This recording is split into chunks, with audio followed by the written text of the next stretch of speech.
Bienvenido a esta primera clase de nuestro curso Respuestas al Calvinismo. Soy su maestro Juan de León Gutiérrez y para nosotros es un grato placer darle la bienvenida a este espacio de formación y reflexión teológica.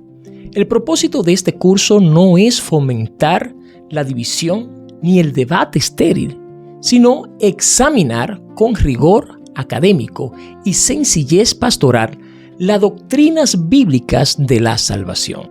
A lo largo de esta lección analizaremos las diferencias entre la teología reformada tradicional, calvinismo, y la postura arminiana wesleyana, con el fin de comprender el corazón del Evangelio. La gracia soberana de Dios que busca, capacita y salva a todo aquel que cree. ¿Qué es la depravación total? En el sistema calvinista, sintetizado en el conocido acróstico TULIP, la primera letra T corresponde a la depravación total, también llamada por muchos teólogos reformados incapacidad total. La teología calvinista define la depravación total no solo como el hecho de que el pecado afecta todas las áreas del ser humano, es decir, la mente, las emociones y la voluntad, sino principalmente como la incapacidad absoluta y metabólica del ser humano para responder al llamado de Dios, a menos que sea regenerado de manera previa e irresistible por el Espíritu Santo. ¿Qué enseña realmente esta doctrina en el calvinismo? Para el calvinismo, la depravación total enseña que el ser humano es un cadáver espiritual. Así como un cadáver físico no puede oír, ver, sentir, ni tomar una decisión para vivir, el ser humano no regenerado tampoco puede responder al Evangelio, arrepentirse ni tener fe. Dios debe primero resucitar o regenerar unilateralmente a la persona, sin que ésta intervenga ni pueda resistirse, para que luego esa persona pueda creer. Esto se conoce como monergismo. Dios actúa solo.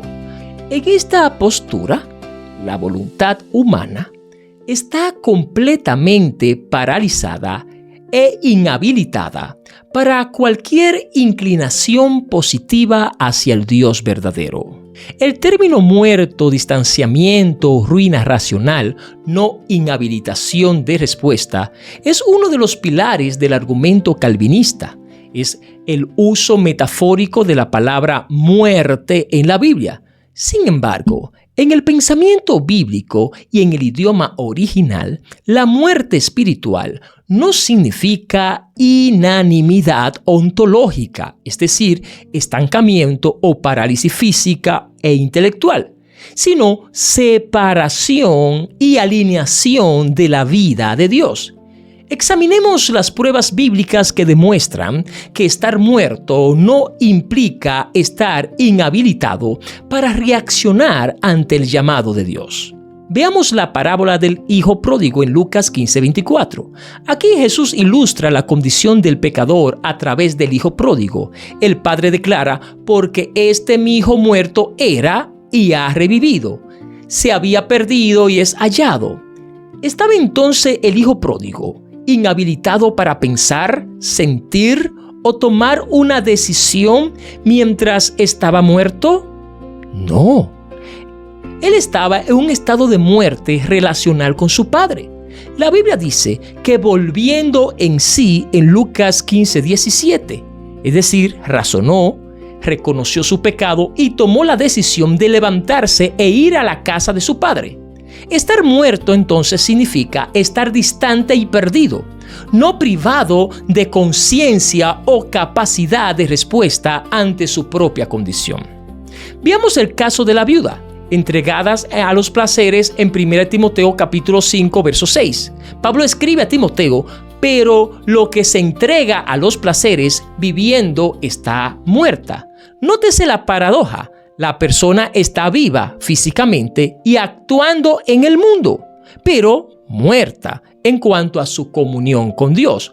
Muerta aquí indica estar distanciada de la santidad de Dios, no inhabilitada para tomar decisiones morales. Veamos el mandato a los muertos en Efesios capítulo 5, verso 14. Efesios capítulo 2, versículo 1 al 3. Es el pasaje predilecto citado para defender la inhabilitación total. Aquí el apóstol Pablo exhorta, por lo cual dice: despiértate, tú que duerme, y levántate de los muertos, y te alumbrará Cristo. Si la muerte espiritual significara una inhabilitación absoluta donde el pecado no puede oír ni reaccionar en absoluto, carecería de sentido que Dios mande al muerto a levantarse. El mandato divino viene acompañado de la luz de Cristo que despierta y capacita al oyente para responder. Y Él os dio vida a vosotros cuando estabais muertos en vuestros delitos y pecados. El calvinismo argumenta que un muerto en delito no puede respirar ni reaccionar hacia la salvación. Sin embargo, el mismo contexto de Efesios demuestra que esa muerte no es una parálisis de la voluntad, sino un camino activo de rebelión y separación. Efesios 2:2 señala que en esa muerte las personas anduvieron, siguieron la corriente de este mundo e hicieron la voluntad de la carne. Había entonces actividad voluntaria, pero dirigida lejos de Dios. La Biblia define con claridad la naturaleza de este estado en Isaías 59:1-2. Leemos: He aquí que no se ha cortado la mano de Jehová para salvar, ni se ha agravado sus oídos para oír. Pero vuestras iniquidades han hecho división entre vosotros y vuestro Dios, y vuestros pecados han hecho ocultar de vosotros su rostro para no oír. La muerte espiritual descrita en Efesios capítulo 2, entonces, es la distinción y separación que produce el pecado. Romanos capítulo 3, verso 23 dice: por cuanto todos pecaron y están destituidos de la gloria de Dios. El pecado rompió la comunión, pero no destruyó la imagen de Dios, el imago Dei, en el ser humano, ni su condición de agente moral capaz de ser interpelado por el Creador. Entonces, si aceptáramos la premisa calvinista de que estar muertos en la Biblia significa estar inhabilitado ontológicamente para realizar cualquier acción relacionada con esa esfera, nos encontraríamos entonces con una gran contradicción teológica insostenible al leer a Romanos 6:11. Así también vosotros consideraos muertos al pecado, pero vivos para Dios en Cristo Jesús, Señor nuestro. Si estar muerto a algo significa estar 100% inhabilitado para reaccionar ante ello, entonces el cristiano estaría absolutamente inhabilitado para pecar, puesto que las Escrituras afirman que está muerto al pecado. Sin embargo, la experiencia y las mismas Escrituras desmienten esto. El apóstol Juan advierte en 1 de Juan capítulo 1, versículo 10, si decimos que no hemos pecado, le hacemos a él mentiroso y su palabra no está en nosotros. Por lo tanto, estar muerto al pecado no significa que el cristiano sea incapaz de pecar, sino que ya no está bajo la tiranía o el dominio legal del pecado. De la misma manera, estar muerto en delitos y pecado no significa que el pecador sea incapaz de responder a Dios cuando es atraído por el Espíritu Santo, sino que está separado de la vida de Dios. Otro texto usado frecuentemente para respaldar la incapacidad total es Romanos capítulo 3, verso 10-12. No hay justo, ni aun uno. No hay quien entienda, no hay quien busque de Dios. Para comprender este pasaje, debemos analizar el contexto literario e histórico de la carta a los romanos. Podemos ver la tesis de Pablo en Romanos capítulo 3, verso 9. Pablo mismo establece el propósito de su argumento en Romanos capítulo 3, verso 9. Que pues, ¿Somos nosotros mejores que ellos? En ninguna manera, pues ya hemos acusado a judíos y a gentiles que todos están bajo pecado. El objetivo de Pablo no es hacer un análisis de la psicología del libre albedrío ni probar una incapacidad metafísica para responder al Evangelio, sino demostrar la culpa universal. Los judíos, a pesar de tener la ley, son tan pecadores y tan necesitados de la gracia como los gentiles. Aquí vemos nosotros el uso del Antiguo Testamento por parte de Pablo para demostrar a los judíos que ellos también están bajo pecado. Pablo arma un encadenamiento de citas de las escrituras hebreas, como los Salmos e Isaías, que acusaban la corrupción de la propia nación de Israel. Por ejemplo, Romanos capítulo 3, verso 4, cita el Salmo 51:4, el Salmo del arrepentimiento de David tras sus pecados con Betsabé. Muestra a la cabeza del reino de Israel fallándole a Dios. También podemos ver cómo se cita en Romanos 3, 10, 12 al Salmo 14, 1 al 3 y el Salmo 53, 1, 3.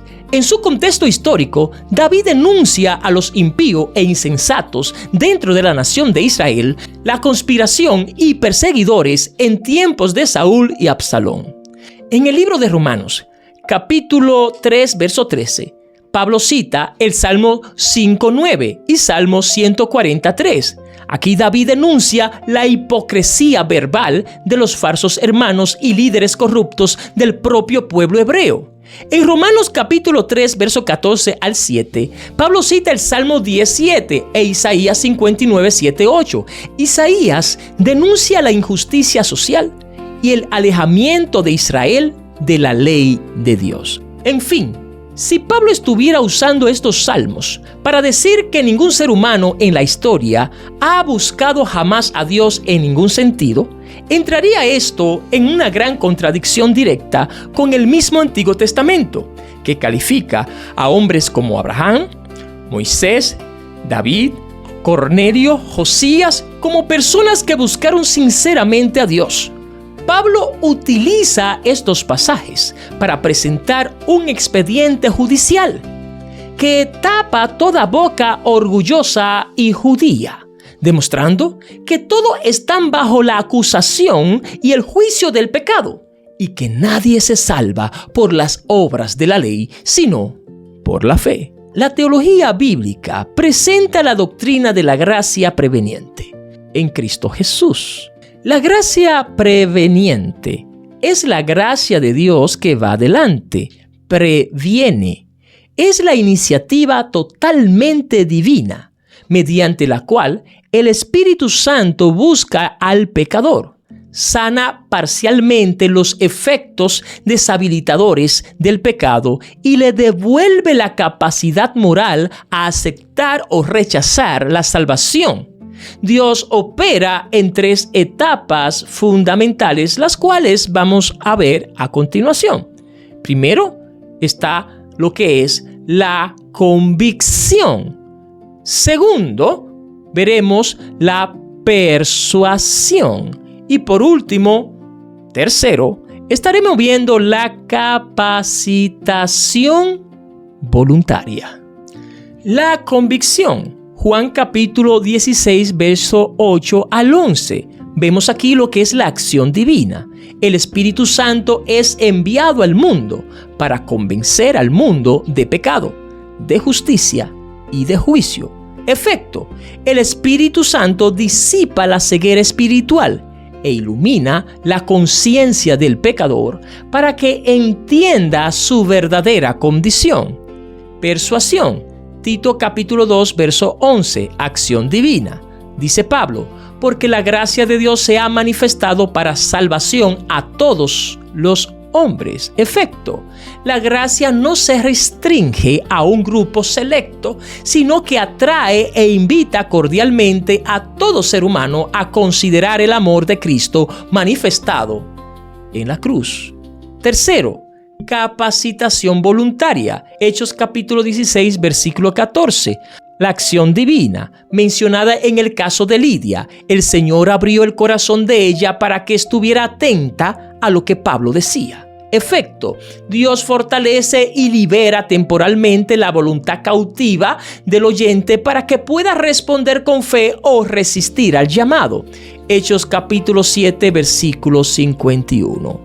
Veamos el sinergismo evangélico, a diferencia del monergismo, donde solo Dios actúa y el hombre es pasivo, y el sinergismo carnal, donde el hombre coopera con sus propios méritos. El sinergismo evangélico enseña que Dios aporta el 100% del poder, la luz, la atracción y la capacidad de la salvación. El ser humano aporta únicamente no resistencia, la aceptación con fe de la obra que Dios ha hecho posible. Comprender la gracia preveniente transforma nuestra visión de la misión. Predicamos con absoluta confianza. No anunciamos el Evangelio a estatuas inanimadas, sino a personas en cuyo corazón el Espíritu Santo ya está trabajando antes de que nosotros lleguemos. Repetamos la responsabilidad humana. La condenación del ser humano no proviene de un decreto divino que le negó la gracia, sino de su propia decisión de amar más las tinieblas que la luz que le fue dada. Juan 3:19. En fin, mis queridos hermanos y estudiantes, la doctrina de la depravación total, tal como la formula el calvinismo, distorsiona la naturaleza del pecado y el carácter de Dios al reducir la muerte espiritual a una parálisis ontológica que exigiría una regeneración forzada antes de la fe. La Biblia nos enseña una verdad mucho más profunda y equilibrada. El pecado es devastador, nos alejó de Dios, corrompió nuestro ser y nos destituyó de su gloria. En nuestra propia fuerza jamás podríamos salvarnos. La gracia es soberana y preveniente. Antes de que nosotros buscáramos a Dios, Él nos buscó primero. Su gracia rescata nuestra voluntad, abre nuestro entendimiento, nos extiende la mano. La responsabilidad humana, Dios capacita a todos para responder, pero no fuerza a nadie. La fe es la mano vacía que recibe el regalo inmerecido de la salvación. Al predicar nosotros el Evangelio, podemos proclamar con gozo que la puerta del reino está abierta para todo aquel que cree, porque la gracia de Dios ha sido manifestada para la salvación de todo el mundo. Muchas gracias por haber compartido con nosotros esta primera enseñanza de nuestro curso Respuesta al Calvinismo. Le invitamos a mantenerse atento a nuestra segunda clase, donde estaremos hablando sobre el libre albedrío. Por lo tanto, le invitamos a regalarnos un me gusta, a dejar sus comentarios, a compartir este contenido con otras personas. Soy su maestro, Juan de León Gutiérrez, y nos vemos en el próximo encuentro. Dios te bendiga.